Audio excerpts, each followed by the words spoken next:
फिर से नमस्कार, आप सभी लोगों का स्वागत है मैथमेटिक्स के सेशन में। मैं हूं डॉक्टर ललित और आज मैं आप सभी का करता हूं स्वागत। अगर आपने अभी तक हमारे चैनल को सब्सक्राइब नहीं किया है तो जल्दी से चैनल को सब्सक्राइब कर लें और आसानी से सब्सक्राइब करके वीडियो को शेयर जरूर कर दें और लाइक करना बिल्कुल भी ना भूलें। तो शुरू करते हैं आज का पहला प्रश्न विदाउट एनी डिले और देखते हैं आज के पहले प्रश्न में क्या आपको पहला प्रश्न मिलता है।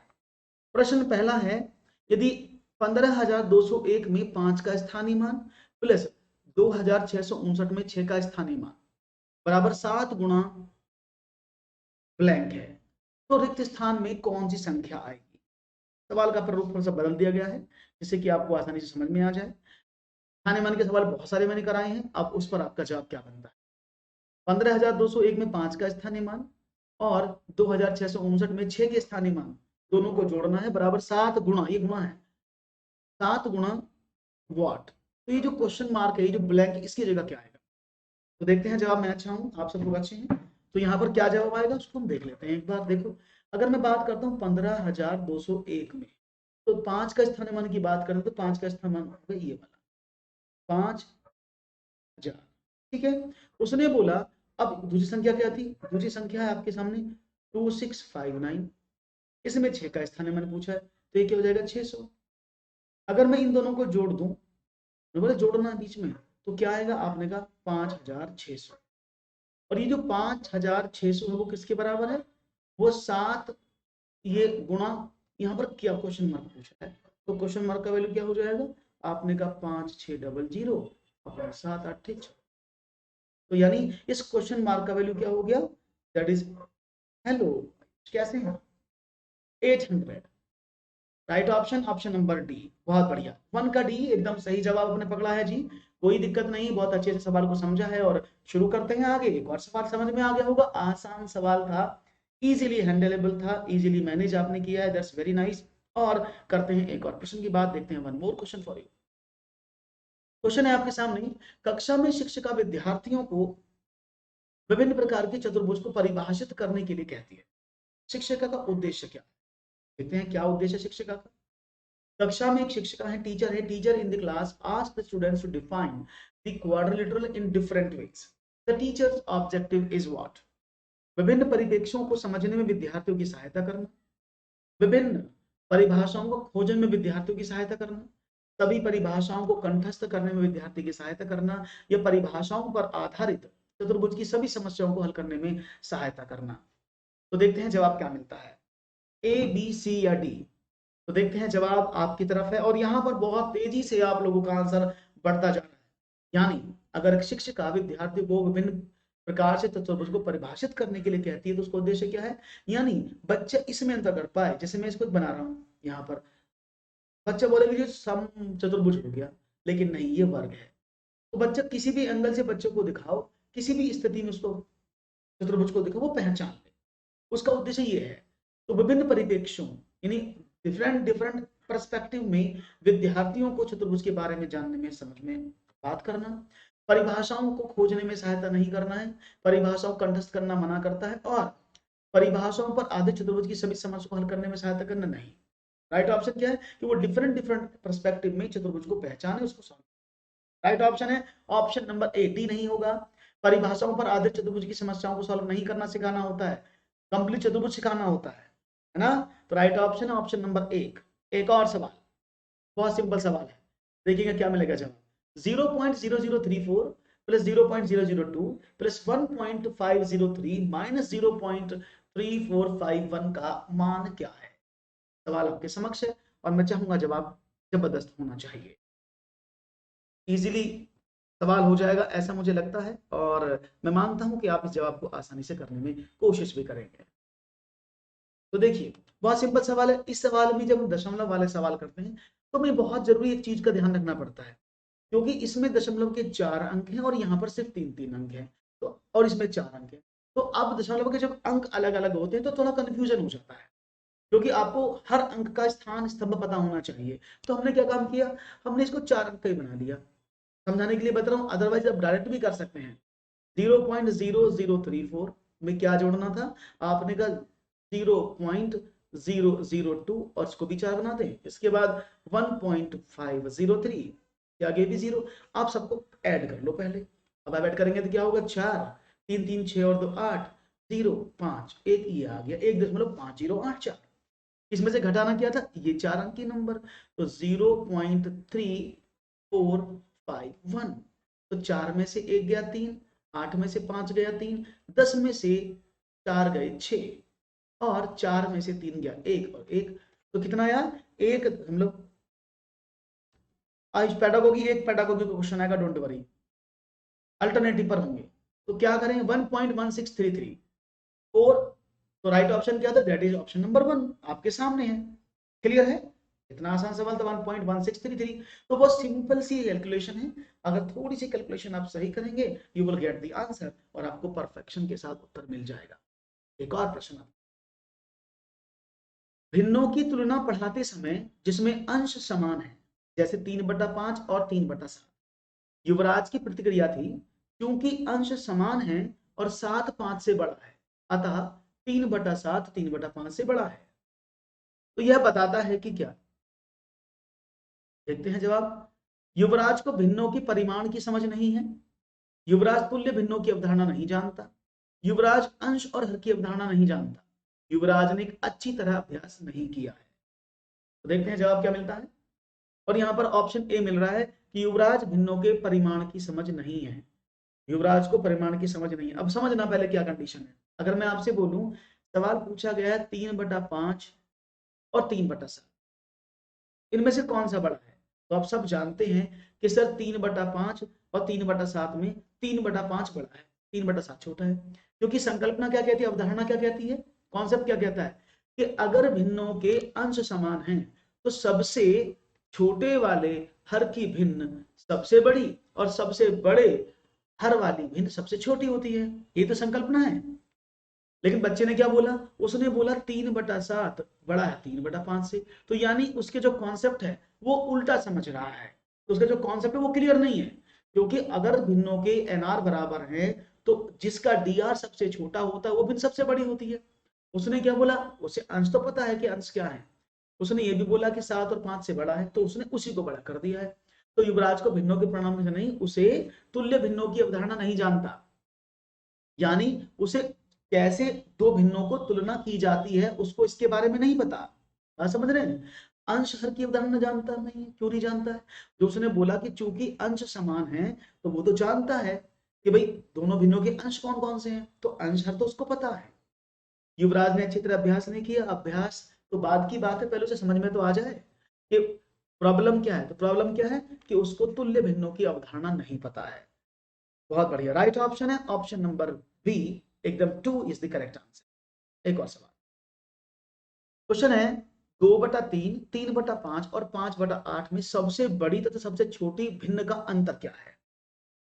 Largest and smallest fraction, difference of largest and smallest fraction in 2/3 3/5 and 5/8 is what। Rakhi class होती है, सुबह भी होती है, लेकिन वो सुपर टेट की क्लास होती है, टेट की नहीं होती है। तो largest and smallest in 2/3 and 3/5 and 5/8 दोनों का डिफरेंस। अब देखो ये मैंने शायद आपको बताया है कैसे भिन्नों की आप तुलना करते हैं। तरीका नंबर 1 क्या है, बहुत सिंपल है, आप डिवीजन मेथड से कर लें। मैं आपको दोनों बताऊंगा, जो आपको अच्छा लगे कर लीजिएगा। इसका डिवाइड करेंगे तो 0.66, इसका डिवाइड करेंगे तो 5 के 20, इसका डिवाइड करेंगे तो 0.8648, 8 दूनी 16 और 8 पंजे 40, ये आए, है ना। अब क्या करें, अब क्या देखा आपने, तो सबसे बड़ी भिन्न कौन सी है, ये वाली 2/3 जो कि 0.66 है। सबसे छोटी भिन्न कौन सी, ये वाली यानी 2/5। इन दोनों का डिफरेंस पूछा था, तो 2/3 और 2/5 का डिफरेंस किया आपने 15, इसका एलसीएम लिया और क्या देखें, 3 पंजे 15, 5 दूनी 10, -5 तिया 15, 3 दूनी 6, 5 तिया 15, 3 दूनी 6, 3 पंजे 15 और 5 दूनी 10 -6, 2/3 3/5, माफ करिएगा 3/5। ओके मैंने थोड़ा सा गलत लिख दिया, 3/5।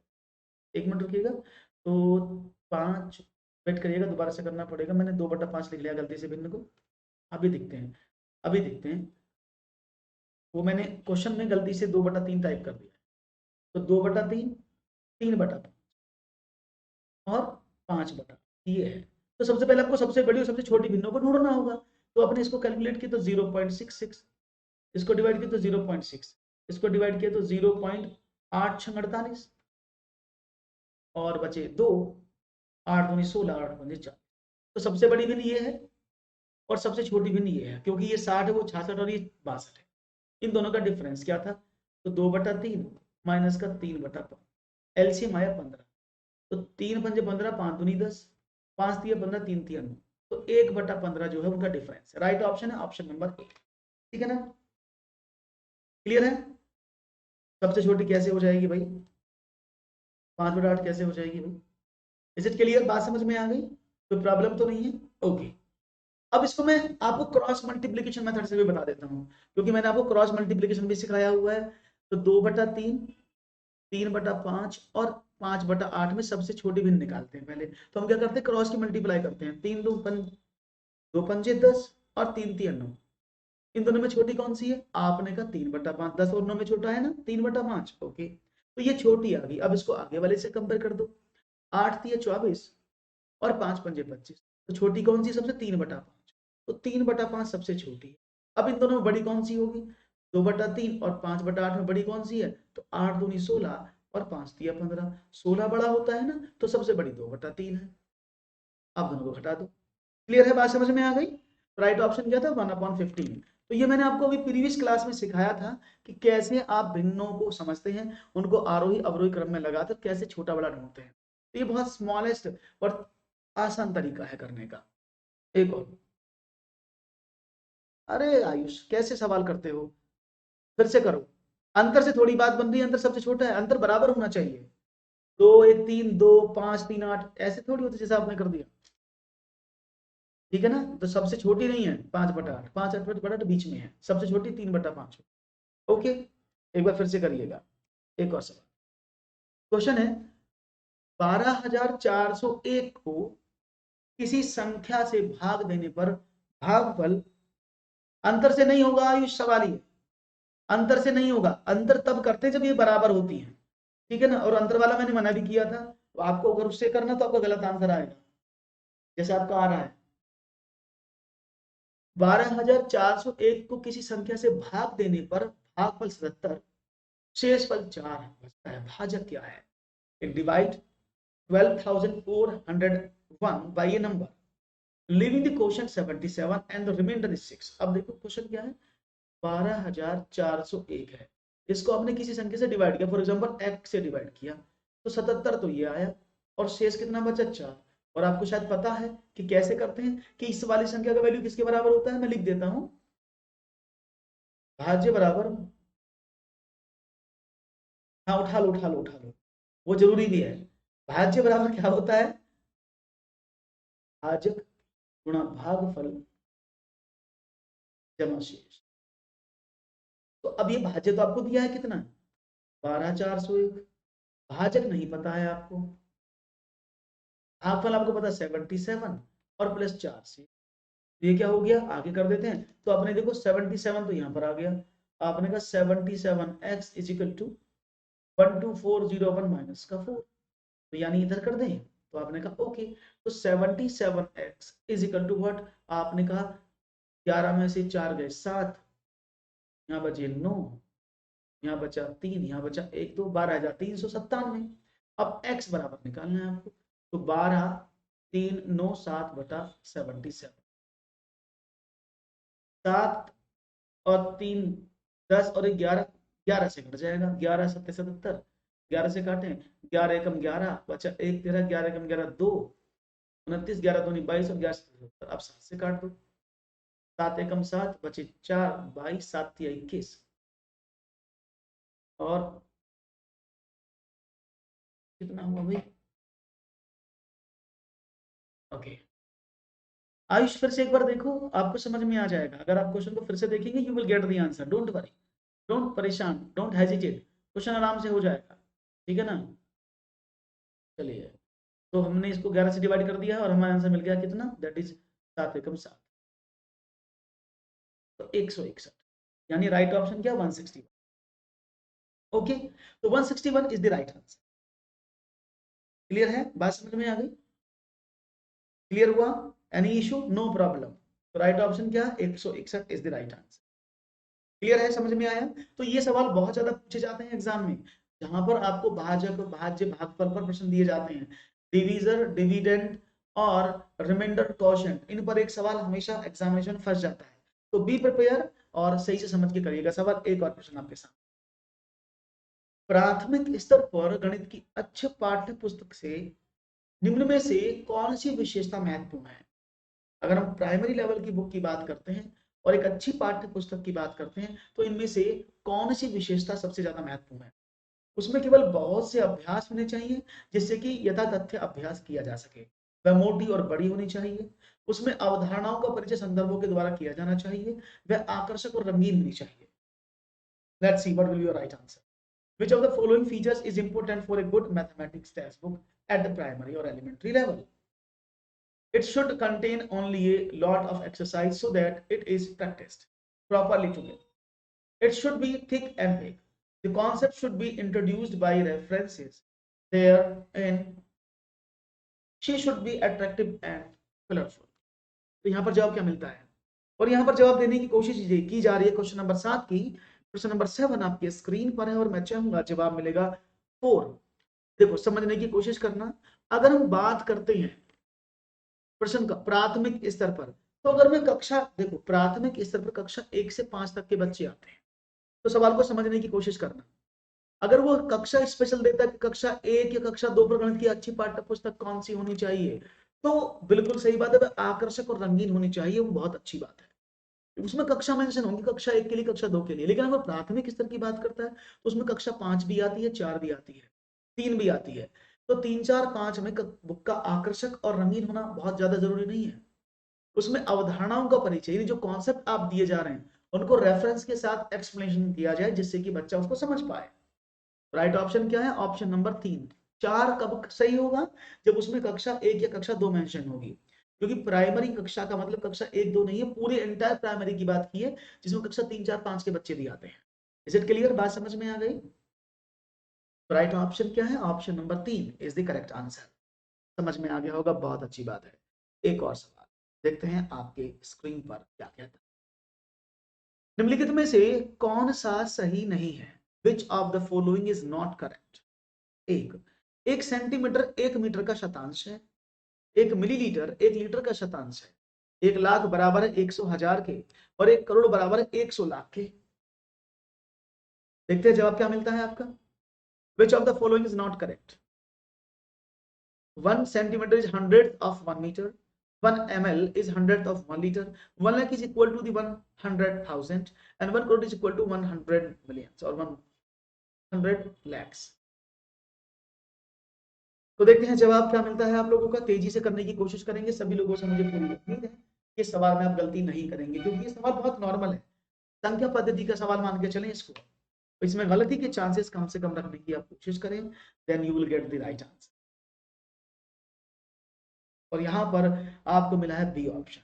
समझते हैं, देखो 1 सेंटीमीटर 1 मीटर का शतांश है, तो देखो 100 सेंटीमीटर में 1 मीटर होता है, तो 1 सेंटीमीटर किसके बराबर होगा? आपने कहा 1/100, और 1/100 को क्या बोलते हैं? शतांश। शतांश मीन्स 100, सही है। 1000 ml में 1 लीटर होता है, तो 1 ml में क्या होगा? आपने कहा 1/1000 ml, यानी हजारांश। ये हजारांश होना चाहिए, उसने शतांश लिखा है, गलत लिखा है। क्लियर है? बात करते हैं 1 लाख बराबर 100 हजार के। देखो 100 उसके आगे हजार लिख दो, तो क्या 1 लाख के बराबर बन गया? 100,000, तो 100 ये हो गया, उसके आगे हजार लगा दिया आपने, तो क्या हुआ? इकाई, दहाई, सैकड़ा, हजार, दर्जन, लाख, ये लिखा है। 100, 100, अब करोड़ के आगे कितनी बिंदी लगती हैं? 7, 7 बिंदी लगा दो भाई। 100 लाख के आगे कितनी बिंदी लगती है? 5। अब इसको काउंट कर लो, कितना हो गया? आपने कहा इकाई, दहाई, सैकड़ा, हजार, लाख, 10 लाख, करोड़, 1 करोड़ के बराबर होगा, है ना? तो यानी ये जो कंडीशन लिखी है वो एकदम सही लिखी है। 100 लाख बराबर 1 करोड़ होता है, 100 हजार बराबर 1 लाख होता है, जिसको आप 100 के भी बोलते हैं। 100 हजार दैट इज 1 लाख। क्लियर है? तो राइट ऑप्शन क्या था? ऑप्शन नंबर बी एकदम सही जवाब है। एक और प्रश्न आपके पास है। संख्या आपके सामने लिखी कि उत्तरवर्ती को कैसे पढ़ा जाएगा, तटस्थ को कैसे पढ़ा जाएगा। ये आपके सामने पढ़ के नहीं बताऊंगा प्रश्न को, आप खुद से पढ़ें सवाल को, क्योंकि सब कुछ इसके पढ़ने में ही छुपा है। ये प्रश्न ही पढ़ने का, अगर आप पढ़ लिए सही से तो ये जवाब आप एकदम अच्छे से देंगे। तो ये पढ़ना आपने है, मुझे सिर्फ समझना है। देखता हूँ आपका जवाब मुझे क्या मिलता है। Let's see what will be your right answer. ABCD के रूप में आप लोगों के जवाब मुझे मिल रहे हैं, दैट्स वेरी नाइस। अच्छे अच्छे जवाब आप देते हैं तो बड़ा अच्छा लगता है। इसी तरह से अपने जवाबों को देते रहिएगा और बने रहिएगा तो बहुत अच्छी बात है। Okay, let's see what will be your right answer. और यहाँ पर देखते हैं जवाब क्या मिलता है। ठीक है ना? Okay, understand the concept. और यहाँ पर बी ऑप्शन मिलने की उम्मीद जगी है आपकी तरफ से। लेट्स सी, अंडरस्टैंड करते हैं बात को और समझते हैं आपके सामने क्या मिलता है। आज है मंडे जी, 10 का बी। अब देखो इसको कैसे, ये है इसका कितना लिखा है, 8 5 3 6 7 के उत्तरवर्ती को कैसे पढ़ा जाएगा। उत्तरवर्ती मतलब उसके आगे की संख्या, उत्तरवर्ती भी बोलते हैं इसको, इसको आप सक्सेसर भी बोलते हैं, और इसको आप हाँ अनुवर्ती भी बोलते हैं। तो इसमें अगर हम एक जोड़ दें तो कितना बन गया, आपने कहा 8 6 3 5 8, 85,368। तो 85,368 ये रहा, ये 67 है। तो 85,368 एकदम करेक्ट जवाब है। Right option C. कितना आसान सवाल था। तो इसमें दो कॉन्सेप्ट आपको समझाए गए। एक कॉन्सेप्ट क्या था कि आप ये समझें कि उत्तरवर्ती क्या होता है, पूर्ववर्ती क्या होता है, और एक ये कि उसको पढ़ा कैसे जाएगा। राइट ऑप्शन था ऑप्शन नंबर 3, एकदम सही। एक और सवाल। मोहन ने अपनी मां से कहा कि उसकी गुल्लक में 11,1111 रुपए जमा हो गए हैं, ये धनराशि कितनी है। Mohan told to his mother that 1111 rupees have been deposited in his petty bank. It is the money. देखते हैं आपका जवाब क्या मिलता है। डरने की जरूरत नहीं है मंशा, डरने से कुछ नहीं होगा। आप मजबूती से अपनी तैयारी को रखें, सेल्फ कॉन्फिडेंट रहें सभी लोग, और परीक्षाओं में अगर आप जा रहे हैं तो उसके लिए मजबूती से जाएं। You will cross the exam. Okay, तो देखते हैं जवाब क्या मिलता है, बी। तो यहाँ पर बी, कोई बी बता रहा है कोई सी। देखो ऐसे सवालों को कैसे किया जाता है, हम जल्दी से कहते हैं 11,1111 हो गया, ऐसे लिख देते हैं, लेकिन वो गलत है। देखो इकाई दहाई सैकड़ा हजार 10,000 लाख, ये तो 1,11,111 हो गया। तो इसको कैसे करते हैं, 11,000 ऐसे लिखा, 1,100 ऐसे लिखा, और 11 रुपए ऐसे लिखे। एक एक एक दो एक, तो ये कितना हुआ। ये सीडेट में सवाल आया था 12,111। तो राइट ऑप्शन है ऑप्शन नंबर बी। तो कंफ्यूज नहीं होना इस सवाल में, बहुत इजी है। You can easily manage this question. Okay, तो बढ़ते हैं एक और सवाल की तरफ और देखते हैं एक और सवाल क्या कहता है आपसे। अच्छा सवाल। ओ माय गॉड, 2 और 4 का एलसीएम बता दो भाई, इससे आसान सवाल मैं नहीं पूछ सकता। मैं अच्छा हूं पंकज, आप कैसे हैं। 2 और 4 का एलसीएम कितना होगा, least common multiple of 2 and 4। भाई इससे आसान सवाल कुछ हो नहीं सकता जो मुझे आपको देना चाहिए। एलसीएम सभी जानते हैं, एक ऐसी संख्या जो दी हुई संख्या से विभाजित होती है, और आप सबको पता है 6। बहुत बढ़िया भाई, बहुत बढ़िया मनोहर, बहुत फर्स्ट आया। आपने तो जवाब ही तोड़ दिया भाई, इतना गलत जवाब। अरे 2 और 4 का एलसीएम 4 ही तो होगा। 2 और 4 सबसे बड़ी संख्या एलसीएम हो सकती है, क्योंकि 4 2 से भी कटता है और 4 से भी कटता है। आप 6 कौन से हिसाब से दे रहे हैं, और कौन से हिसाब से आप 2 दे रहे हैं। 2 तो इसका एचसीएफ है, 2 तो इसका एचसीएफ है। तो आप इतनी जल्दी इतना गलत कैसे आंसर कर सकते हैं। इससे तो ये तो मैंने बस ऐसी जस्ट नॉलेज आपको आनंद दिलाने के लिए ले लिया था प्रश्न, कि चलो भी आप भी खुश हो जाएंगे ऐसे सवाल देख करके, चलो समझ आ गया समझ में, और आप इतना गलत करेंगे ये मुझे उम्मीद नहीं थी। एक और प्रश्न देखते हैं आपके स्क्रीन पर, क्वेश्चन नंबर 11। सोनू के पास 5 दर्जन टॉफियां हैं, उसने इनका 1/4 भाग अमिता को, 1/2 भाग अनिल को, और 1/12 भाग हमीदा को दे दिया। सोनू के पास बची टॉफियों की संख्या क्या है। Sonu has 5 dozen toffees. He gave them one part to Amita, 2 parts to Anil, and 1 part to Hamida. Sonu has number of lefties. कितने उसके पास बचे हैं। देखते हैं जवाब क्या मिलता है। बहुत सिंपल सवाल है, इसको तो आसानी से कर सकते हैं आप। और देखूंगा जवाब क्या मिलेगा। Let's see what will be your right answer, understand the concept. तो आपने कहा सोनू के पास 5 दर्जन टॉफियां हैं। ओके, तो आपने कहा 5 दर्जन में, एक दर्जन में तो 12 होती हैं, तो सोनू के पास कुल मिलाकर 60 टॉफियां हैं। उसने कहा उसने 60 का 1/4 यानी 15 टॉफी इसको दे दी अमिता। उसने इन 60 टॉफियों का 1/2 भाग किसको दे दी थी, 30 अनिल को। और उसने इन 60 टॉफियों का 1/12 भाग हमीदा को दे दिया, नहीं 5। अब कुल मिलाकर कितनी टॉफी बढ़ गई, आपने कहा 15 और 5 20 और 30 50 टॉफियां बढ़ गई। टोटल देखा जाए तो उसने टोटल 50 टॉफी बांट दी। उसके पास टोटल कितनी थी 60, 60 में से 50 बांट दी गई, कितनी बची, आपने कहा 10 बची। और right option option number 2 10, only 10 toffees ही लेफ्ट। अब सोनू के पास 50 तो बढ़ चुकी हैं, अब सिर्फ 10 टॉफीज उसके पास बची हैं, है ना। तो 10 टॉफी उसके पास हैं और आपका जवाब एकदम हासिल, बहुत बढ़िया से जवाब दिया आपने, दैट्स वेरी नाइस। आगे बढ़े, एक और सवाल की बात करें फिर तो, वन मोर क्वेश्चन लिया जाए। आसानी से समझ में आ गया, बहुत अच्छा, बहुत ही खूबसूरती से आप लोगों के जवाब यहाँ मिल रहे हैं। एक और प्रश्न की तरफ आप देखते हैं और बढ़ते हैं, वन मोर क्वेश्चन। 22.5 मीटर प्रति सेकंड की चाल से जा रही एक कार 50 मिनट में कितनी दूरी तय करेगी। क्वेश्चन है, एक 22.5 मीटर प्रति सेकंड से जा रही कार 1 मिनट में कितनी दूरी तय करेगी। बहुत ही सिंपल सवाल है और मुझे उम्मीद है कि आप आसानी से देखो, समझना। मीटर प्रति सेकंड की चल रही है, मिनट में पूछा है और किलोमीटर में आंसर है, तो तीनों डिजिट को आपको ध्यान में रख के आंसर करना है, क्योंकि यहाँ मीटर प्रति सेकंड दिया है, 50 मिनट की बात हो रही है और दूरी किलोमीटर में है। तो इन सवालों को करने के लिए आपको बहुत अच्छी तरह से फॉर्मूले भी पता है कि सर हमें पता है चाल स्पीड बराबर डिस्टेंस अपॉन टाइम होता है। अगर मैं बात करूं दूरी तय करेगी तो डिस्टेंस कितनी होगी, आपने कहा स्पीड इनटू टाइम होगी, यही तो होगा। अब इसको या तो ऐसे कर लो, या आप सिंपल समझो, इसका मीनिंग क्या होता है कि वो 1 सेकंड में कितना जा रही है, 22.5 मीटर चल रही है। इसका मतलब ये है, मीटर प्रति सेकंड का मतलब क्या है कि वो 1 सेकंड में 22.5 मीटर चलती है। तो अगर मैं बोलूँ वो 1 मिनट में कितना जाएगी, तो आपने 60 की मल्टीप्लाई कर दी, 60 सेकंड में कितना जाएगी, आपने कहा 60 गुणा 22.5। जब 60 सेकंड में जाती है तो उसने बोला 50 सेकंड 50 मिनट में, तो ये 1 मिनट में इतना की, तो 50 में कितनी जाएगी, आपने कहा 50 गुणा 60 गुणा 22.5 मीटर, तो टोटल इतनी चलेगी वो, अगर आपको विदाउट फॉर्मूला करना है टोटल इतनी गई। अब आपने देखा टोटल डिस्टेंस जो कवर की उसने इतनी कवर की, अब वो कितनी हो गई, आपने कहा 60 पंजे 300, है ना, 6 पंजे 30, तो 30,000 ये हो गया, मल्टीप्लाई बाय 22.5।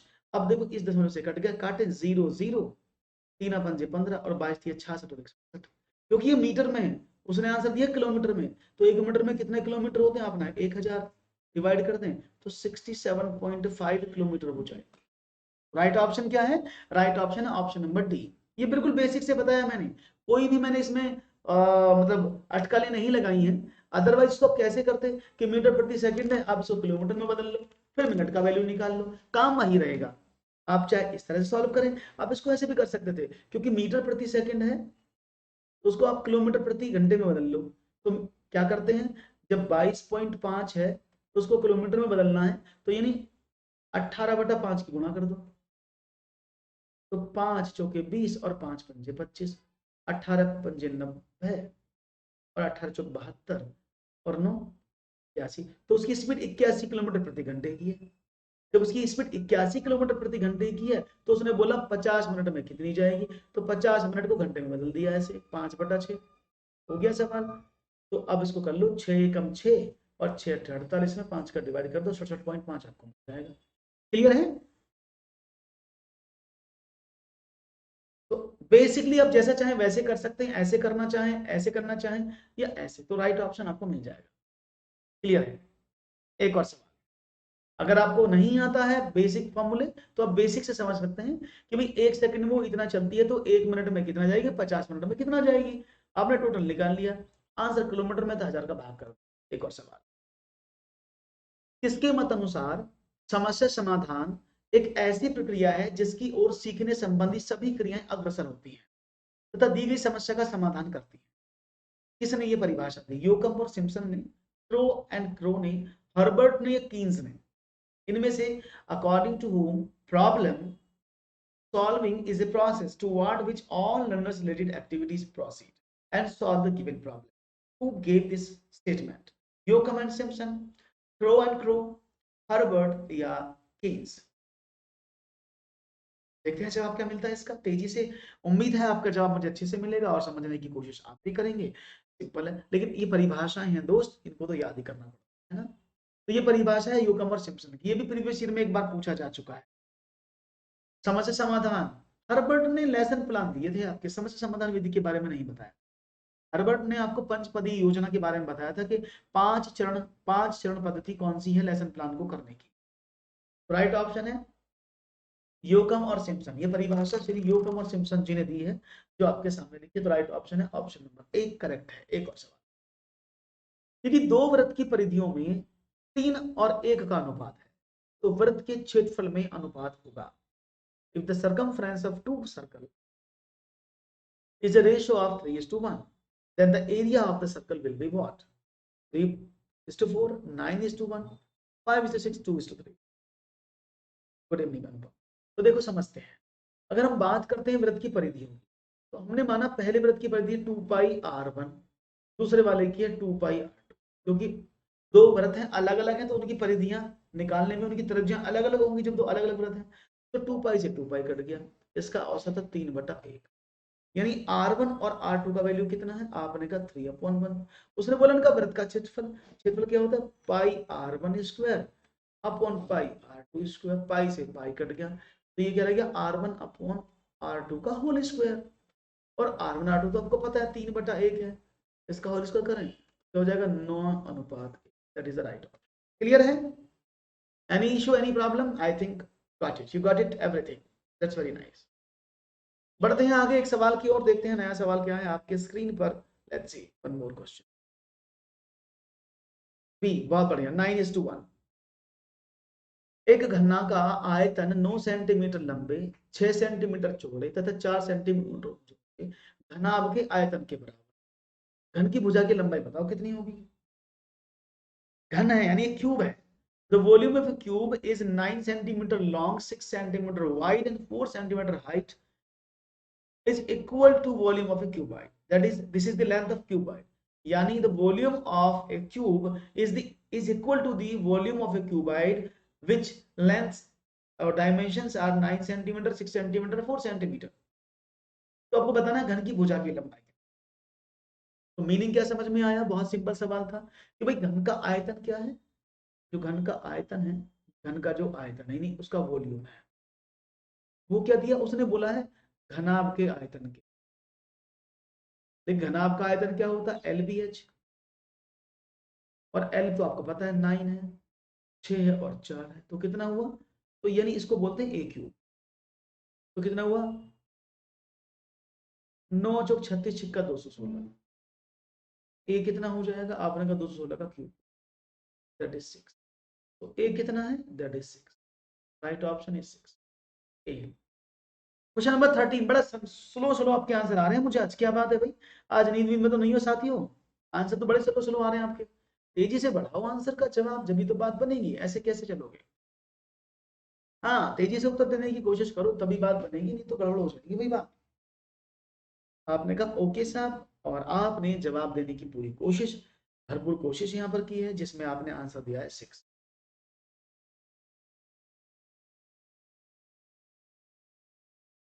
समझ में आ गया सबको? कोई प्रॉब्लम तो नहीं किसी को? आप में से किसी को भी समस्या नहीं होनी चाहिए।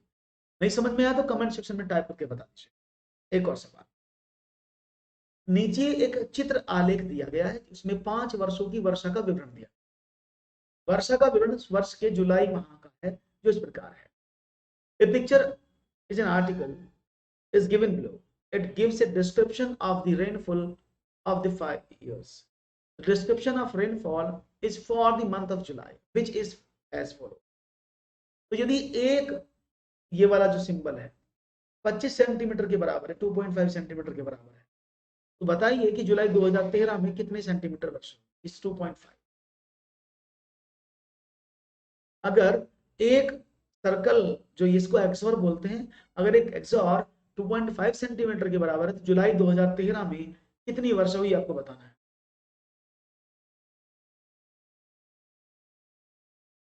बहुत सिंपल सवाल है, देखो सवाल समझने की कोशिश करना। 2013 ये 13 ईयर है, इसमें क्या देखते हैं 1 2 3 4 5 6, तो 6 इसमें ऐसे है, ये वाला जो उसने बोला है। तो अगर ये एक सर्कल इसके बराबर है तो 6 सर्कल किसके बराबर होंगे, आपने कहा 2.5 मल्टीप्लाई कर दो, आपने कहा 25 का 150 150 एक अनुपात 10, तो 15 सेंटीमीटर तो है। इतना सोचने की बात क्या थी। Option number 3 is clear. Any issue, any problem? No issue, no problem is there.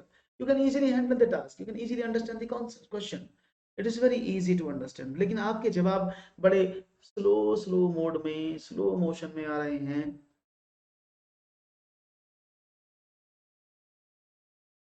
मैं ये नहीं समझ पा रहा हूँ कैसे, ऐसे कैसे भाई। ओके, बात समझ में आई तो समझते हैं भाई, बात समझ में आई तो क्या करते हैं, और एक और प्रश्न स्क्रीन पर। क्लियर है, समझ में आ रहा है तो one more question for you guys. See, बहुत बढ़िया। अब की बार बहुत देर बाद कृष्णा का मुझे जवाब। चलिए एक और सवाल। किसके अनुसार संगीत मानव के अवचेतन मन का अंकगणित की संख्याओं से संबंधित एक आधुनिक गुप्त व्यायाम है। According to music is a modern secret exercise of the subconscious mind of human with respect to arithmetic numbers. Napoleon, brain, Aryabhatta या लेबनीज। ये शायद आपको नहीं पता होगा अच्छे से कि किसने कहा है, क्यों कहा है, मैं आपको बता। According to music is a modern secret exercise, समझने की कोशिश करना। हालांकि यहाँ बहुत सारे ऐसे रहे हैं जो म्यूजिक जिनको प्रिय है। इसकी परिभाषा पहले मैं आपको डिटेल में समझा देता हूँ। इसके अनुसार जैसे आप कभी कभी गणित करते हो, मैथमेटिक्स करते हो ना, तो कई बार कहते हो कि हल्के से अगर पीछे गाने बज रहे हैं, हल्का सा म्यूजिक चल रहा हो तो बड़ा आनंद आता है सवाल करने में। मैथमेटिक्स बड़ी आसानी से हो जाता है अगर हल्का हल्का म्यूजिक बज रहा हो, ऐसा आप मानते हैं, है ना। तो वो आपको रिलैक्स करने के काम आता है। तो ये जो परिभाषा और ये जो इन्होंने बात की, ये लेबनीज ने की थी। लेबनीज म्यूजिक प्रेमी थे और म्यूजिक सुन के वो काम करते थे। राइट ऑप्शन डी, बहुत बढ़िया, सब लोगों ने कहा है डी एकदम सही जवाब है जी। ऑप्शन नंबर डी एकदम करेक्ट आंसर है आपका, कोई भी इसमें शक नहीं है, हमें भी और आपको भी। तो बढ़ते हैं एक और सवाल की तरफ। नेक्स्ट क्वेश्चन नंबर 16 आपके स्क्रीन पर। कक्षा 2 के विद्यार्थियों को एक योग यानी जोड़ सिखा रहा है। निम्नलिखित में से कौन सी युक्ति का अनुसरण सर्वाधिक उपयुक्त है। कक्षा 2 में आप बच्चे को योग सिखा रहे हैं, जोड़ना सिखा रहे हैं, तो सबसे अच्छा तरीका प्लान कौन सा उसको सिखाने का। कक्षा 2 में शाब्दिक प्रश्नों को न कराया जाए, शाब्दिक प्रश्नों का केवल प्रयोग हेतु किया जाए, मूल्यांकन हेतु किया जाए। योग को शाब्दिक प्रश्नों द्वारा हल कर प्रस्तुत करना चाहिए। शाब्दिक समस्याओं को अध्याय के अंत में कराया जाना चाहिए। इनमें से आप कौन सी विधि का सबसे अच्छा उपयुक्त मानते हैं इन चारों में से। क्वेश्चन नंबर 16 कि भाई मुझे सबसे ज्यादा अच्छी ये विधि लग रही है, आपको कौन सी अच्छी विधि लग रही है। और विच लाइक शेयर सब्सक्राइब करते रहें जिससे कि आपको लगातार इस तरह के वीडियोस मिलते रहें। तो without delay do it guys. और यहाँ पर सी ऑप्शन मुझे मिल रहा है, बिल्कुल सही बात है। जिन्होंने कहा है सी एकदम सही जवाब सा मुझे लग रहा है। क्यों, क्योंकि जब बच्चों को योग सिखाते हैं तो कैसे कह सकते हो शाब्दिक समस्या ना दी जाए, क्योंकि मैथमेटिक्स तो अमूर्त है, उसमें सारे से ज्यादा समस्या दी जाती है। यानी उनका पढ़ाओ मत, उनको शाब्दिक समस्या मत पढ़ाओ, उनको जो प्रश्न भाषा में लिखे उनको नहीं पढ़ाओ, बस जब आप उनका मूल्यांकन करो, इवेल्युएशन करो, उस टाइम पर पढ़ाओ। ये कहाँ की बात हुई, तो गलत बात है। योग यानी जोड़ को शाब्दिक प्रश्नों के द्वारा, बिल्कुल सही बात है कि जब भी आप प्रश्नों को समझाएं आप उनको शाब्दिक रूप में प्रस्तुत करने की कोशिश जरूर करें, क्योंकि शाब्दिक तरीके से उनको अगर प्रस्तुत किया जाएगा तो वो दोनों कॉन्सेप्ट को क्लियरली समझ पाएंगे। नहीं, वो शाब्दिक प्रश्नों के माध्यम से अपने कंटेंट को भी समझ पाएंगे और भाषात्मक प्रश्नों को भी समझ पाएंगे, जो उनके लिए बहुत इजी रहेगा। और शाब्दिक प्रश्नों को अध्याय के अंत में कराना चाहिए। क्यों भाई, अगर आप सबसे अध्याय के अंत में कराएंगे तो बीच वाले सवाल कैसे होंगे, तो गलत तरीका है ना। तो राइट ऑप्शन क्या, ऑप्शन नंबर 3। यानी आप जब जोड़ के सवाल बच्चों को कराएं, कई बार आपने देखा होगा बच्चे ये तो जोड़ देता है कि 1/2 जमा 1/3, इसको जोड़ लेगा। लेकिन अगर मैं ये बोलूं या 1/2 में 1/3 का भाग कर दो, ऐसे कर सकता है। लेकिन अगर मैं ये बोलूं कि आधे पिज्जा में कितने 1/3 होंगे, तो उसको करने में वो प्रॉब्लम करता है। तो उसको समझाने के लिए आप उसको शाब्दिक समस्याओं को जरूर दें, और बच्चों को हम शाब्दिक समस्याओं में नहीं पढ़ाते, इसलिए बच्चा बहुत ज्यादा मैथमेटिक्स के प्रति नकारात्मक भी हो जाता है, नेगेटिव हो जाता है। एक और सवाल, गणित पढ़ाने के लिए एक उपागमित अप्रोच के रूप में समस्या समाधान के रूप में चर्चा करते हुए शिक्षकों ने 4 विचार, वहां पर 4 विचार लोगों ने रखे। पहला, इनमें से कौन सा विचार इस उपागम के वास्तविक उचित सिद्ध नहीं करता है? इनमें से कौन सा उचित सिद्ध नहीं करता है? पहला स्टेटमेंट दिया गया, मेरे विचार से समस्या समाधान को सामान्य गणित की कक्षा से जोड़ना बेहतर होगा। दूसरा विचार था, मेरे विचार से समस्या समाधान को गणित तर्कना में कोई संबंध नहीं है। तीसरा था, मेरे विचार से समस्या समाधान के प्रश्न वास्तविक जीवन की स्थितियों से बनाए जाने चाहिए। और चौथा था, मेरे विचार से गणित की पाठ्य पुस्तक के कई प्रश्नों को समस्या समाधान के लिए प्रयोग किया जा सकता है।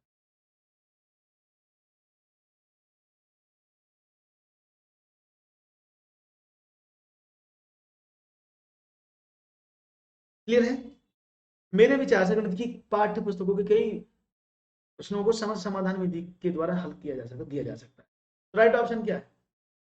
इनमें से कौन सा स्टेटमेंट नहीं, मैंने नहीं पर गोला घुमा दिया, इसलिए देखो मैंने नहीं पर गोला घुमाया है। आप सवाल को समझने की कोशिश करो, मैंने नहीं पर सर्कल दिया है, किस लिए दिया है पता है ना आपको? वो सर्कल घुमाने का मतलब यह है कि आप प्रश्न को अच्छी तरह से फोकस करके पढ़ पाए। नहीं है समस्या समाधान को सामान्य गणित, बिल्कुल सही बात है, आपको गणित से जोड़ना पड़ेगा उसको। समस्या समाधान के प्रश्न, बिल्कुल सही बात है, बालक को दैनिक जीवन से जोड़ के पढ़ाओ, ये तो सही बोला उसने। और मेरे विचार से गणित की पाठ्य पुस्तक में के कई प्रश्न समस्या समाधान के लिए जा सकते हैं, बिल्कुल सही बात है कि आप समस्या समाधान में प्रयोग करने वाले प्रश्न उसकी किताब से ले सकते हैं। लेकिन ये बात तो निहायत ही गलत हो गई ना, कि मेरे विचार से समस्या समाधान और गणित तर्क नहीं, मैथमेटिक लॉजिक में और प्रॉब्लम सॉल्विंग में कोई भी रिलेशन नहीं है। आप गणित कर रहे हो और आप मैथमेटिक लॉजिक का प्रयोग नहीं कर रहे हो, तो ये कैसे पॉसिबल है? ये तो गलत लिखा है ना।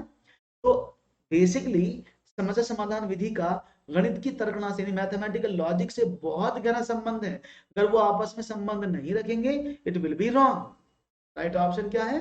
ऑप्शन नंबर है, ऑप्शन नंबर 2। ये गलत लिखा है, बाकी सब सही है।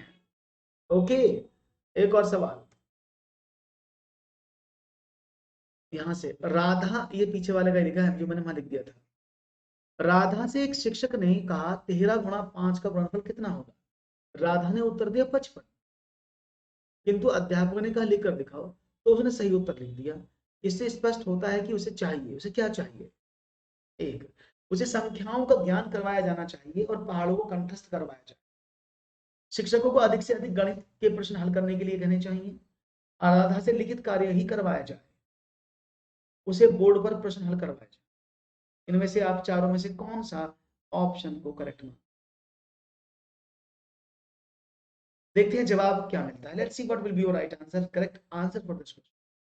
और यहाँ पर बड़ा आसान सवाल है, आसानी से इसको उत्तर मिलेंगे बहुत सारे।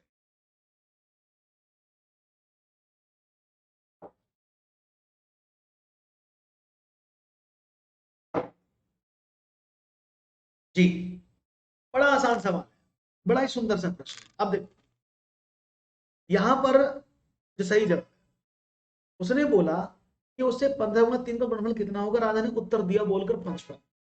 जब लिखने के लिए कहा तो उसने सही लिख दिया। मतलब उसको बोला कि बेटा बेटा 13 × 5 कितना होता है, वो बोली 55।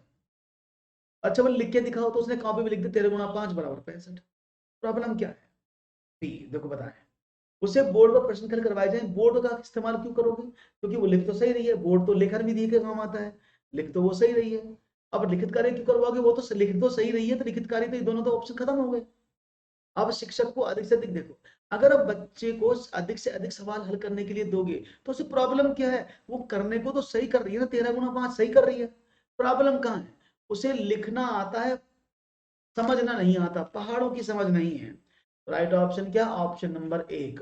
और अब आप कहेंगे सर एनसीएफ तो मना करता है याद करने के लिए, है ना? अब आपके सर इसमें तो कंठस्थ लिखा है, और कंठस्थ करना तो पाप है। आप जरूर सोचेंगे कि सर कंठस्थ करना तो गलत बात है, लेकिन नहीं, एनसीएफ कहता है कि आप किसी भी संकल्पना के कॉन्सेप्ट को कंठस्थ नहीं करना है, आपको सवालों को कंठस्थ नहीं करना है। अगर आप पहाड़ों को कंठस्थ करने की बात करते हैं तो समझने की कोशिश करिएगा। पहाड़ों को कंठस्थ करने का मतलब क्या होता है कि आप ब्लूम्स टैक्सोनॉमी के पेज 1 पर, जिसको आप बोलते हैं ज्ञान, जिसको आप बोलते हैं नॉलेज, आप नॉलेज फेज पर हैं, और नॉलेज फेज में बच्चों को रिमेम्बरिंग ही कराया जाता है। तो पहाड़े याद करना, गिनती याद करना, एनसेफ इनको मना नहीं करता है कि इनको याद ना करो, क्योंकि उनको जितनी जल्दी आप कंठस्थ करोगे उतनी तेजी से कैलकुलेशन करोगे। समझ में आ गई बात? अब कंठस्थ करने का मतलब ये नहीं कि आंसर सबको मना कर देगा। अकॉर्डिंग टू ब्लूम्स टैक्सोनॉमी, जो पहला वाला उद्देश्य है वो ज्ञान है, और ज्ञान का मतलब होता है नॉलेज, और नॉलेज को बोलते हैं रिमेम्बरिंग, याद करना। तो कंठस्थ करना, इनिशियल चीजों को बच्चों को याद ही करना पड़ता है, कैसे 2 बनता है, कैसे 5 बनता है, गिनती कैसे पढ़ी जाती है, पहाड़े कैसे याद होते हैं। राइट ऑप्शन था कि उसे संख्याओं का ज्ञान कराओ, यानी उसे 55 और 65 में कैसे उसको पढ़ते हैं उसका ज्ञान नहीं है। 55 को ही 65 पढ़ते हैं, 65 को 55 पढ़ते हैं, उसे कुछ नहीं पता है। इसलिए सही जवाब है ऑप्शन नंबर ए, जो आपके सामने लिखा है। बहुत बढ़िया जवाब था, और आपको बातें समझ में आ रही हैं। मुझे ऐसा उम्मीद है कि आपको सारे सवाल क्लियर समझ में आए हैं, और अभी ये सिलसिला जारी रहेगा नेक्स्ट सेशन में भी। अगर आपको क्लास पसंद आया है तो भाई जल्दी से लाइक तो बनता है, तो लाइक जरूर कर दो, और चैनल को सब्सक्राइब जरूर कर लो, और डेली इसी समय आकर मिलो, नए नए सवाल मैं आपके लिए कराता रहता हूँ। तो आज के लिए इतना ही, चलता हूँ, नेक्स्ट क्लास में फिर मिलूंगा इसी टाइम, तब तक के लिए इजाजत, धन्यवाद, थैंक यू।